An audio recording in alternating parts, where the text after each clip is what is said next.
Hello friends. So today there is a new topic and the topic name is centroid, center of gravity or moment of inertia. So these three topics are very important and are generally considered in a number of situations. Okay.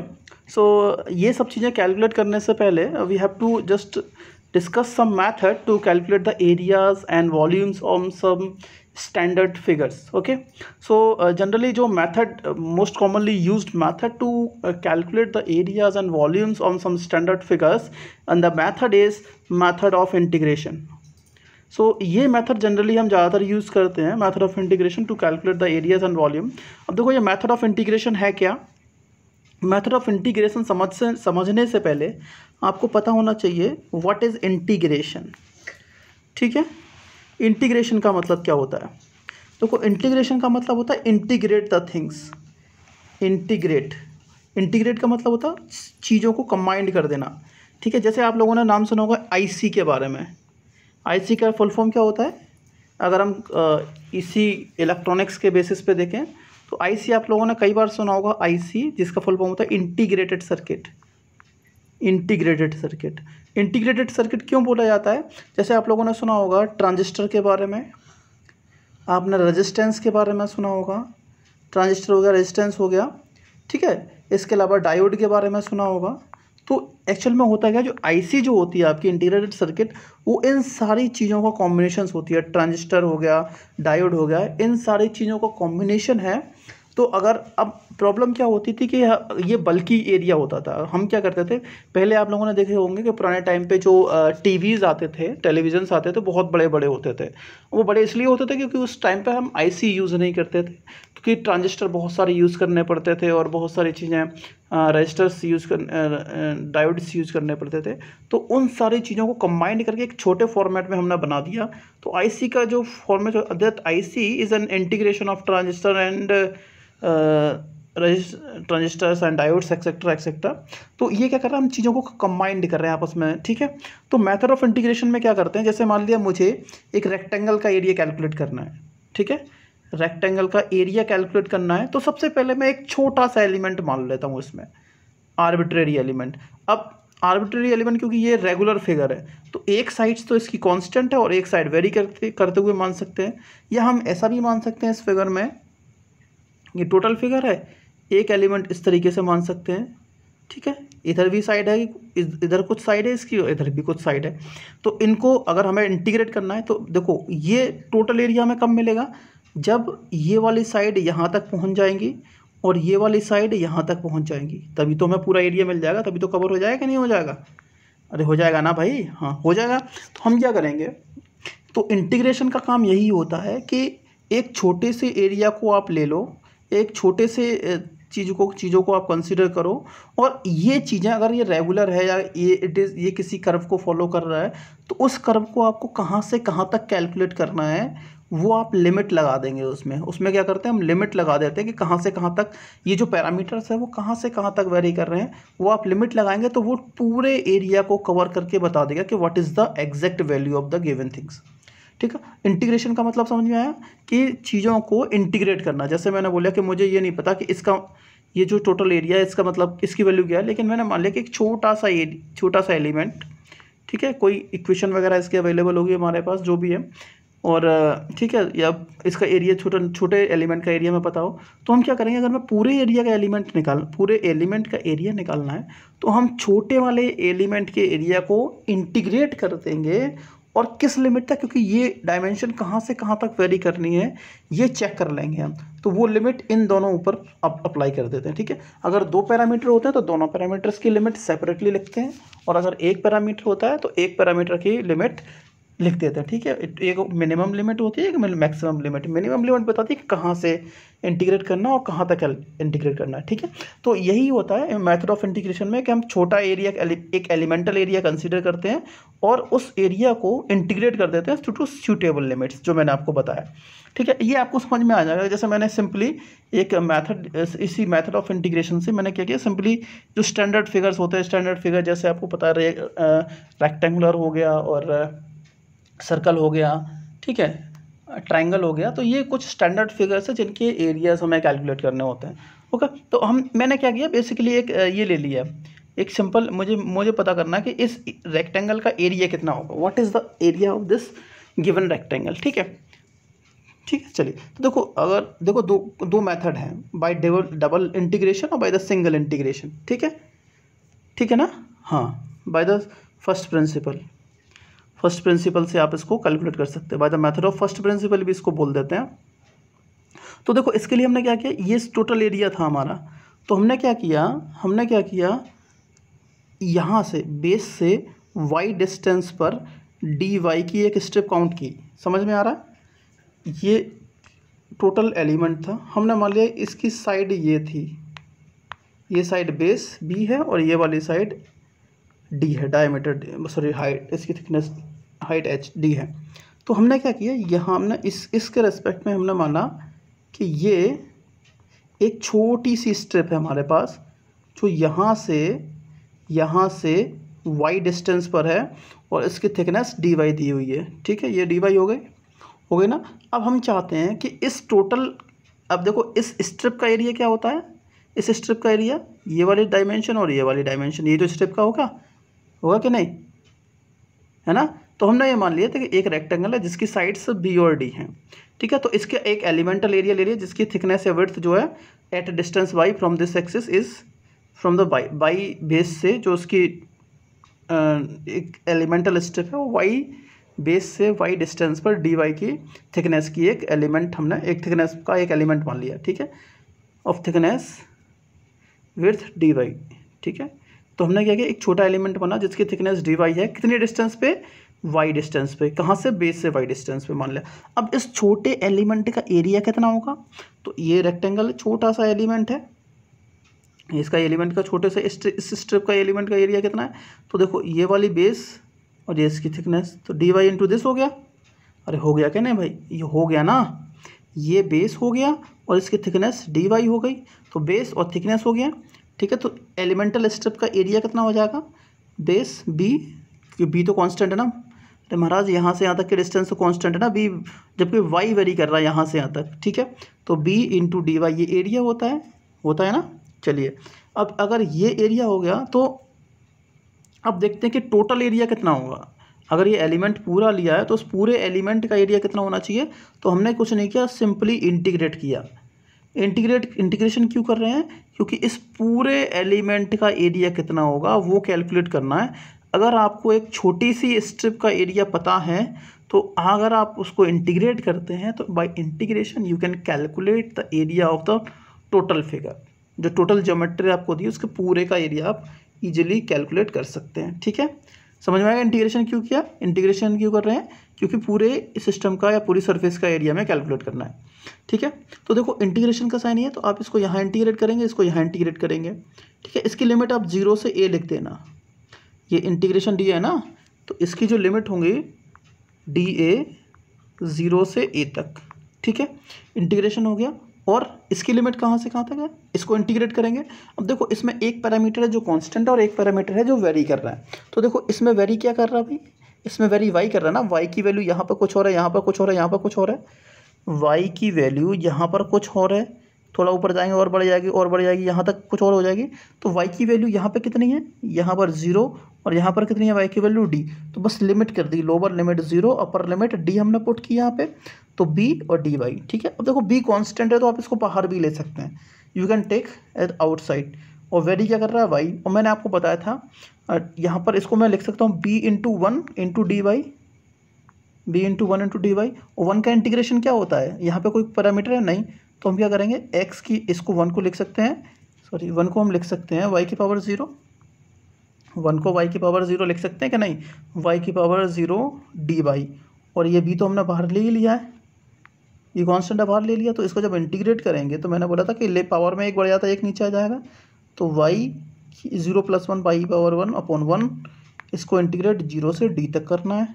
ठीक है, आप इसको integrate करेंगे तो एक बार value d रखेंगे, बड़ी वाली लिमिट में से छोटी लिमिट घटाएंगे, तो आपको देखा area of rectangle will be b और d। यही तो होता है area of rectangle, b multiplied with d, तो बेस और ये विड्थ या थिकनेस हाइट जो भी है, that is the area of the this. So this is the method of integration to calculate the area of the standard figure. अच्छा, इसको हम एक और मेथड से सॉल्व कर सकते हैं बाय डबल इंटीग्रेशन.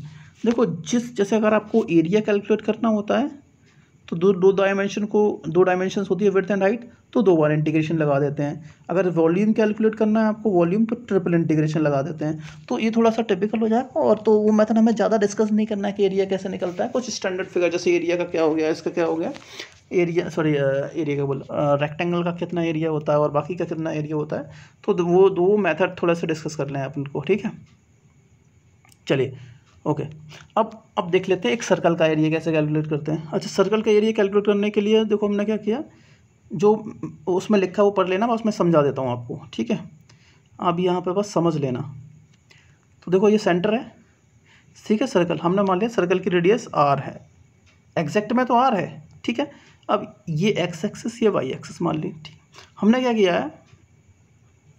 किया है, एक छोटा एलिमेंट कंसीडर किया, ये वाला छोटा एलिमेंट कंसीडर किया. कहाँ से, यहाँ से r डिस्टेंस पर, और इसकी जो थिकनेस है dr थिकनेस का. ठीक है, और ये जो कितने एंगल पर, इस x एक्सिस से थीटा एंगल पर हमने माना है, x एक्सिस से थीटा एंगल पर. और ये जो एंगल बना रहा है ना, ये जो छोटा एलिमेंट जो सेंटर पे एंगल बना रहा है, उसकी वैल्यू डी थीटा है. समझ में आया क्या क्या है. यहाँ से r डिस्टेंस पर एक एलिमेंट माना dr डिस्टेंस का, और जो एंगल थीटा x एक्सिस से थीटा एंगल पर, और जो एंगल बना रहा है ये जो element at the centre, it is D theta. ठीक है, चलिए अब देखो आप मुझे इसमें ये बताइए क्या क्या चीज़ें वेरी कर रही हैं, क्या क्या चीज़ें वेरी कर रही हैं. देखो यहाँ पर r कुछ होगा, और ऊपर चलेंगे r कुछ होगा, और चलेंगे r कुछ होगा. इसका मतलब एक तो r वेरिएशन हो रहा है, रेडियस में वेरिएशन हो रहा है. देखो अभी हम छोटे एलिमेंट की बात करें, इस r को भूल जाओ, इस r को अभी भूल जाते हैं. तो छोटे एलिमेंट के लिए देखो r वेरी कर रहा है, और क्या थीटा वेरी नहीं कर रहा है. यहाँ पर थीटा कुछ हो रहा है, यहाँ जाएंगे कुछ और होगा, यहाँ जाएंगे कुछ होगा, यहाँ जाएगा कुछ और होगा. तो थीटा भी वेरी कर रहा है, वेरी मतलब चेंज हो रहा है, थीटा भी चेंज हो रहा है और आर भी चेंज हो रहा है. इसका मतलब हमें डबल इंटीग्रेशन यूज़ करना पड़ेगा यहाँ पे. जब एक एलिमेंट वेरी करके सॉल्व करते हैं तो एक इंटीग्रेशन होता है, एक सिंगल इंटीग्रेट करते हैं. जब 2 चीज़ें वेरी करती हैं तो डबल इंटीग्रेशन करते हैं. ठीक है, अच्छा इसके लिए देखो, इसके लिए सबसे पहले हमें पता होना चाहिए कि ये जो एलिमेंट हमने कंसीडर किया है, ये एलिमेंट जो हमने कंसीडर किया है, इस एलिमेंट का एरिया कितना होगा. ठीक है, तो अब मुझे ये बताओ, ये डिस्टेंस यहाँ से यहाँ तक की डिस्टेंस r हो गई. तो आप कोई मुझे बताया कि ये डिस्टेंस कितनी होगी, ये वाली, ये r के कितना होगा. हाँ जी, r, हाँ पता है ना, ये r कितना हो जाएगा. आपको पता है कि r के इक्वल्स टू क्या होता है, एंगल इनटू रेडियस, ये तो होता है. और एंगल कितना है, डी थीटा, रेडियस r, तो r डी थीटा हो जाएगी इस r की वैल्यू यहाँ से यहाँ तक की. और ये थिकनेस का इसमें मल्टीप्लाई कर देंगे, थिकनेस का मल्टीप्लाई करेंगे तो भाई ये इसको थोड़ा ओपन करेंगे तो एक तरीके से रेक्टेंगल तो दिखेगा. बहुत छोटा एलिमेंट है तो रेक्टेंगल दिखेगा ये. तो ये r डी थीटा हो गया, r डी थीटा होगा तो ये वाली साइड हो गई, और डी आर से मल्टीप्लाई करेंगे तो ये इसका एरिया हो जाएगा. नहीं समझ में. देखो ये रेक्टेंगल था, इसका एरिया ये बेस होता है और ये हाइट होती है, ये तो होता है. अब इस वाले को देखो, इसको अगर मैं ओपन करता हूँ तो कुछ ऐसे नहीं दिख रहा है, लगभग बहुत छोटा एलिमेंट तो एक रेक्टेंगल की तरह दिखेगा. ये वाली साइड आर डी थीटा है और ये वाली साइड डी आर है, तो D R into R D theta इसका एरिया हो जाएगा. बस वही लिखा होगा मैंने. ठीक है, अब आप समझ लो. तो एक छोटा सा स्ट्रिप मान लिया हमने, we have considered an small strip और small element at radius r from the center and at an angle theta from the x-axis. The thickness of the element is dr. The things I have just discussed. ठीक है, तो इसका so the area of this element, ये छोटा element का area कितना हो जाएगा, D A R D theta. R D theta क्यों हो जाएगा, क्योंकि r इक्वल टू रेडियस, मैंने आपको बता दिया यहाँ पे. You can discuss angle multiply by radius, और डी आर ये इसकी विड्थ से मल्टीप्लाई करेंगे तो ये एलिमेंट का एरिया हो जाएगा. अब देखिए, क्योंकि इसमें स्मॉल r 0 से r तक वेरी कर रहा है, कैपिटल तक, और एंगल थीटा 0 से 2 पाई तक वेरी कर रहा है. 0 से 2 पाई तक वेरी कर रहा है कि नहीं कर रहा है, बिल्कुल कर रहा है, हम कर रहा है. ठीक है, तो टोटल एरिया कितना हो जाएगा सर्कल का, तो इसको 2 बार इंटीग्रेट करेंगे। कितने बार? 2 बार। और एक बात याद रखना, जिस ऑर्डर में ये टर्म लिखे होते हैं वही उनके लिमिट का ऑर्डर होता है। मतलब 0 से r जो लिमिट है वो dr की है और 0 से 2 पाई वो d थीटा की है। ठीक है, ठीक है, चलिए ओके। तो हम इसको इंटीग्रेट करते हैं। तो पहले 2 पाई है, 0 to 2 पाई, तो मतलब थीटा के रेस्पेक्ट में करेंगे तो आर डी आर कैसे हो जाएंगे? कांस्टेंट। आर डी आर को बाहर ले लेंगे और डी थीटा यहाँ वेरी करेगा। डी थीटा का जब इंटीग्रेशन होगा तो थीटा आ जाएगा। ठीक है, और 0 से 2 पाई तक लिमिट रख देंगे। तो यहाँ पर जब इसको सॉल्व करेंगे तो सॉल्व करने के बाद आर डी आर और ये 2 पाई माइनस 0 तो 2 पाई आ जाएगा। 2 पाई कांस्टेंट हो गया तो इसको बाहर ले लेंगे। अब क्या है? 0 to r, 0 to capital R. देखो r 0 से कैपिटल आर तक वेरी कर रहे हैं ना। रेडियस यहाँ पे 0 है, यहाँ पर कैपिटल आर है, तो वही है, ये लिमिट 0 से r थी। आर डी आर, और आर का इंटीग्रेशन क्या होता है? r²/2, एक पावर बढ़ जाएगी, नीचे 2 आ जाएगा। 0 से r तक लिमिट पर करेंगे तो पाई r² will be the area. तो इसी तरीके से आप बाकी कुछ फिगर्स हैं उनके you can easily calculate the areas of the other figures. ठीक है, ठीक है, by using this formula like for the triangle, for the parabola, for the cone and the sphere, etcetera etcetera. So there is no need to just calculate the areas, but you should know the method how to calculate the areas. Okay, so but first the things you have to consider in your mind is that you should know the formulas of the standard figures, formula of the areas of the standard figures। जो भी standard figure है उनके area आपको at least पता होना चाहिए। जैसे कि सर्कल का एरिया कितना होता है, सेमी सर्कल का कितना होता है, क्वार्टर सर्कल का कितना होता है, ठीक है, ट्राइंगल का एरिया कितना होता है, ये सारी चीज़ें आपको याद होनी चाहिए। ठीक है, ठीक है। अच्छा, एक चीज़ याद रखना, जो चीज़ अगर मैं इसमें कंसीडर करता हूँ वो सेंटर ऑफ ग्रेविटी है। हालांकि मैंने ये टेबल पहले बना दी है, लेकिन इसके बारे में डिस्कस बाद में किया है। तो अभी ये टेबल समझ लेना। सेंटर ऑफ ग्रेविटी हम बाद में डिस्कस कर लेते हैं ना, बस आपको याद रखना है कि तो अगर जी कहीं लिखा तो वो सेंटर ऑफ ग्रेविटी के बारे में बात कर रहे हैं हम। ठीक है, और सेंट्रॉइड भी बोलते हैं इसको कभी कभी। अब ये देखना है कि what is the difference between centre of gravity and what is the difference between centroid and centre of gravity. ये चीज़ें सेंटर ऑफ ग्रेविटी क्या होते हैं, इनके बारे में डिस्कशन हम आगे कर लेंगे। इन दोनों में डिफरेंस क्या होता है, ये चीज़ें भी डिस्कस कर लेंगे। ठीक है, ठीक है। तो कुछ स्टैंडर्ड फिगर का एरिया और वॉल्यूम यहाँ पर दिया हुआ है और मैंने कुछ चीज़ें लिख दी हैं। अच्छा, एक बार याद रखना कि जो ये जैसे मान लिया आप लोग देखते हैं, जैसे अगर हम सिंपली एक्स वाई कोऑर्डिनेट बनाते हैं, ये x coordinate x x x x, ये वाई वाई डैश। ठीक है, तो अगर ये कोई टर्म है, ये पॉइंट मैंने ए बोल दिया, तो इसके कोऑर्डिनेट्स होते हैं कुछ एक्स वाई हम मान लेते हैं। ठीक है, इसी तरीके से अगर कोई बॉडी है, ये कोई बॉडी है और मान लिया इसका सेंट्रॉइड या सेंटर ऑफ ग्रेविटी ये है जी, तो अगर मैं इसको एक्स वाई एक्सिस के रेस्पेक्ट में मानता हूँ तो इसके कुछ ना कुछ कोऑर्डिनेट्स होंगे भाई। ये बॉडी के सेंट्रॉइड जो सेंटर ऑफ ग्रेविटी है वो भी डिस्कस कर लेते हैं कि सेंटर ऑफ ग्रेविटी और सेंट्रॉइड होता क्या है। लेकिन अगर ये एक्स वाई एक्सिस से अगर हम काउंट करते हैं तो इसके कुछ ना कुछ कोऑर्डिनेट्स होंगे कि नहीं, हिंदी में बोले तो निर्देशांक होंगे कि मतलब ये एक्स एक्सिस से कितनी डिस्टेंस पर है या वाई एक्सिस से कितनी डिस्टेंस पर है। तो वही है, अगर हम कोऑर्डिनेट्स ऑफ सेंट्रॉइड जी के कोऑर्डिनेट्स मानेंगे तो उसको हम एक्स बार और वाई बार से रिप्रेजेंट करेंगे। इतना याद रखना है। ठीक है, ओके। चलिए, तो पहले तो आपको एक टेबल याद रखनी है, ये इंपॉर्टेंट है, आपको टेबल थोड़ी सी अच्छे से याद रख लेनी है। It is very important for you. अगर ये टेबल याद नहीं रखोगे तो you will not be able to solve the questions. तो अगर जैसे कोई रेक्टेंगल है, रेक्टेंगल ऐसा है, अगर इस रेक्टेंगल का बेस बी और इसकी डेप्थ या हाइट डी है, ठीक है, इसकी बेस बी है और ये डी है, तो इसका जो सेंट्रॉइड होगा वो इसके जस्ट सेंटर पे होता है। कहाँ होगा? इसके सेंटर पे, मतलब यहाँ से कितने डिस्टेंस पर, अगर ये बी है तो b/2 पे हो जाएगा, और यहाँ से बात करेंगे तो d/2 पे। अब देखो एक्स कोऑर्डिनेट कितना है, एक्स बार की वैल्यू यहाँ से देखें, एक्स बार की वैल्यू एक्स एक्सिस पे तो पढ़ेंगे महाराज, ये एक्स वाई, तो एक्स बार की वैल्यू ये होगी। इसका मतलब अगर आप देखेंगे यहाँ पर तो इसका जो सेंट्रॉइड होगा ना जी, वो यहाँ से b/2 डिस्टेंस पे होगा कि नहीं, आधे पे। और ऊपर देखेंगे एक्स कोऑर्डिनेट तो b/2 हो गया, तो वाई कोऑर्डिनेट कितना हो जाएगा, वाई बार की वैल्यू यहाँ से d/2 पे। ठीक है, बेस से आधा और जो उसकी हाइट होती है, डेप्थ होती है, जो भी है, वेट जो भी है, वो उसका भी आधा। ठीक है, ठीक है। बेस ये विड्थ जो हो गई और इसकी हाइट जो हो गई, उन दोनों का आधा आधा। समझ में आ गया। इसका सेंट्रॉइड इसके यहाँ पे आधे पे और इसके यहाँ पे आधे पे बीच में। तो एक्स बार की वैल्यू कि एक्स एक्सिस पे कितना दूर है भाई, b/2 डिस्टेंस पे यहाँ से देखेंगे, ये सेंट्रॉइड यहाँ मानना है, ठीक है, ये पॉइंट है यहाँ मानेंगे इसका सेंट्रॉइड, और हाइट ही देखेंगे तो d/2 पे मानेंगे। अच्छा, इसका सरफेस एरिया b/d होता है, बेस इंटू हाइट, ठीक है, ठीक है। चलिए सर्कल की बात करेंगे तो सर्कल का सेंट्रोइड उसके सेंटर पे ही होता है, जहाँ उसका सेंटर होता है वहीं उसका सेंट्रोइड होता है। तो b बार और ये सब 0 0 हो जाएंगे और एरिया πr² होता है। अच्छा, ट्राइंगल की बात करेंगे, जैसे ये कोई ट्राइंगल है, ये ट्राइंगल है आपका, अगर इसकी हाइट ये दे दी है आपको h दे दी है और बेस b दे दिया है, तो इसका जो CG होगा, इसका जो सेंट्रोइड होगा ना यहाँ पर सेंट्रोइड, तो बाई बार की वैल्यू ये जो है ना, एक्स बार तो छोड़िए अभी, बाई बार की जो वैल्यू होगी वो h/3 होगी।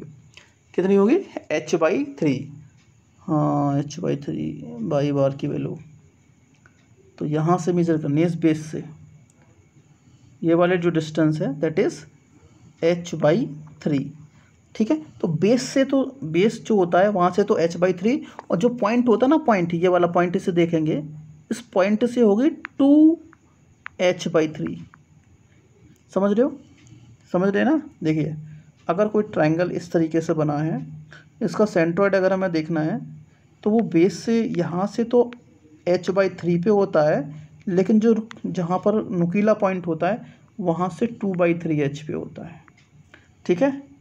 नुकीले वाले पॉइंट से 2/3h पर और बेस से h/3 पे, इतना याद रखना है, इट इज़ इम्पॉर्टेंट, ठीक है, ये समझ के। और ट्रायंगल का एरिया पता होता है 1/2 बेस इंटू हाइट, तो इस वाले केस में 1/2 बेस ये हो गया और हाइट ये वाली ये है इसमें, तो 1/2 बेस इंटू हाइट ये वाला हो गया। सेमी सर्कल का क्या होता है, सेमी सर्कल ऐसा होता है, सर्कल का आधा, ठीक है, सर्कल का आधा, ये रेडियस r है इसकी, तो इसका यहाँ पर होता है g, यहाँ पर, और ये y बार यहाँ से यहाँ तक की डिस्टेंस होगी, y बार होगी कि नहीं, तो x बार की वैल्यू तो यहीं पे रहेगी 0 सेंटर पे रहेगा, लेकिन y बार की वैल्यू कहाँ होगी, 4r/3 पाई, 4r/3 पाई, याद रखना है, r इसकी रेडियस है, समझिए, ये इंपॉर्टेंट है, इट इज़ वेरी इंपॉर्टेंट। कभी कभी एग्जाम में यही बार पूछा जाता है कि इसका सेंट्रॉइड कहाँ होता है, तो 0 ये हो गया, तो x की वैल्यू तो भाई ये y पर है, तो x तो बिल्कुल नहीं जाना है क्योंकि इस मिड में है एकदम, लेकिन ये सेंट्रॉइड यहाँ से बेस से 4r/3 पाई पे लाई करेगा, इतना याद रखना है आपको, ठीक है। चलिए इसका एरिया, क्योंकि अगर पूरे सर्कल का एरिया πr² है तो आधे सर्कल का आधा हो जाएगा, πr² में आधे से डिवाइड कर 2 से डिवाइड कर देंगे, ठीक है। क्वार्टर सर्कल की बात करेंगे तो कुछ नहीं है, क्वार्टर सर्कल क्या है, इसको भी आधा कर देंगे, इसको आधा कर देंगे तो ऐसा बन जाएगा, बन जाएगा। तो यहाँ से अब देखो बाई बार कितना बताया था, यहाँ से 4r/3 पाई, तो भाई यहाँ से भी तो 4r/3 पाई होगा, 4r/3 पाई, ठीक है। तो इसमें दोनों तरफ आ जाएगा 4r/3 पाई, 4r/3 पाई। नहीं, एक्स बार वाई बार क्या हो गया, आपको नहीं समझ में आ रहा है। देखो एक्स बार हो गई ये वाली डिस्टेंस, कि यहाँ से ये हो गया एक्स बार और ये हो गया आपका वाई बार, ये वाई बार हो गया, ये वाली डिस्टेंस ये वाई बार हो गई, ठीक है। चलिए ये दोनों 4r/3 पाई, और इसका एरिया कितना हो जाएगा, एरिया πr² का, क्योंकि चौथा ही भाग है, 1/4 भाग है, तो 4 से डिवाइड कर देंगे, ठीक है। अब देखो वो ट्रायंगल अलग था, ये वाला ट्रायंगल देख लो, इसमें थोड़ा सा और अच्छे से समझ में आ जाएगा। जैसे ये राइट एंगल ट्रायंगल है, अगर इसका बेस b है, हाइट h है, तो इसका देखो, इसका x बार तो ये हो जाएगा, x बार यहाँ से और यहाँ तक की डिस्टेंस, और y बार यहाँ से और यहाँ तक की डिस्टेंस हो जाएगी, y बार, ये y बार हो जाएगा और ये x बार हो जाएगा, ये x बार और ये y बार। तो x बार की वैल्यू देखो, मैंने आपको बता दिया कि जहाँ नुकीला पॉइंट है यहाँ से तो 2/3 पे, लेकिन यहाँ से b/3 पे, तो ये y बार यहाँ से है कॉर्नर से, ठीक है। तो ये अगर ये देखेंगे तो x इधर मेजर करना है, ट्रायंगल है ये वाला, ये डिस्टेंस b है, तो यहाँ से मैंने 1/3 पे बताया था, तो ये डिस्टेंस कितनी है, b का 1/3 हो गया। और अगर इसकी बात करेंगे तो वर्टिकल हाइट कितनी है, h, तो यहाँ से देखेंगे तो h/3 हो जाएगा, लेकिन कॉर्नर से याद रखना जो नुकीला पॉइंट है वहाँ से 2/3 पे होगा, ठीक है। कौन इस वाले पॉइंट से बात करेंगे तो 2/3 पे, इस वाले पॉइंट से बात करेंगे तो 2/3 पे, और यहाँ से बात करेंगे तो 1/3 पे। ठीक है, चलिए एरिया आपको पता है राइट एंगल का 1/2 बेस इंटू हाइट, ये हो जाएगा एरिया। ठीक है, चलिए पैराबोला का याद रखना है।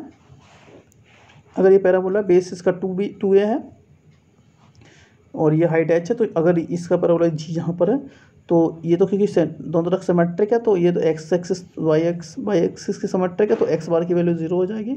ये 3/5h पे होता है, इसका एरिया 4/3 ah ये याद रखना है। ठीक है, सेमी पैराबोला का भी इसी तरीके से बता दिया है, ये x बार की वैल्यू, ये y बार की वैल्यू, और ये दूसरा टर्म हो गया।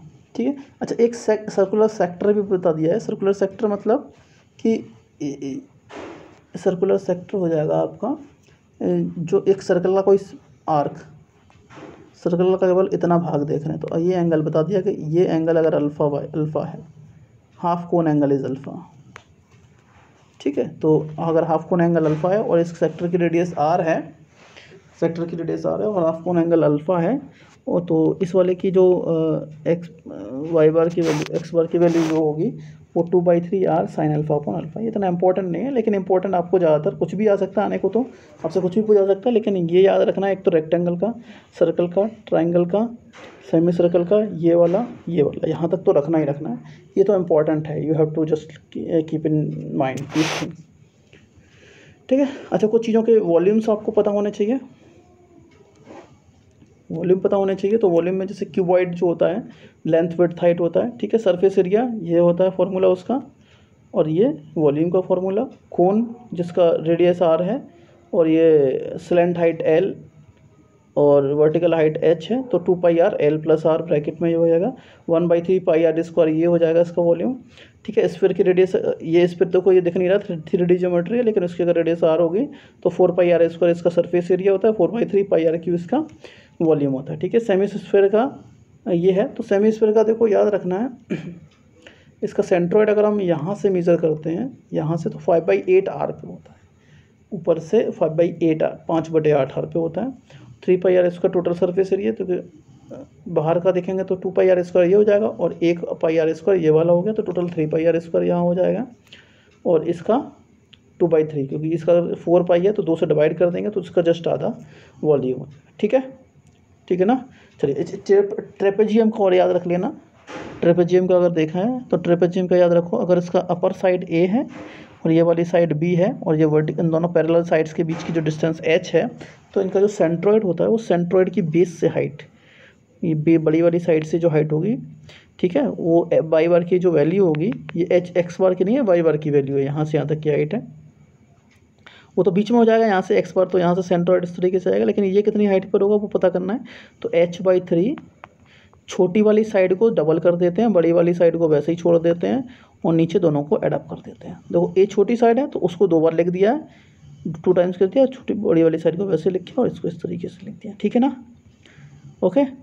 तो ये कुछ एरियाज हो गए। ठीक है, area, okay, just wait for some time. Okay, ठीक है।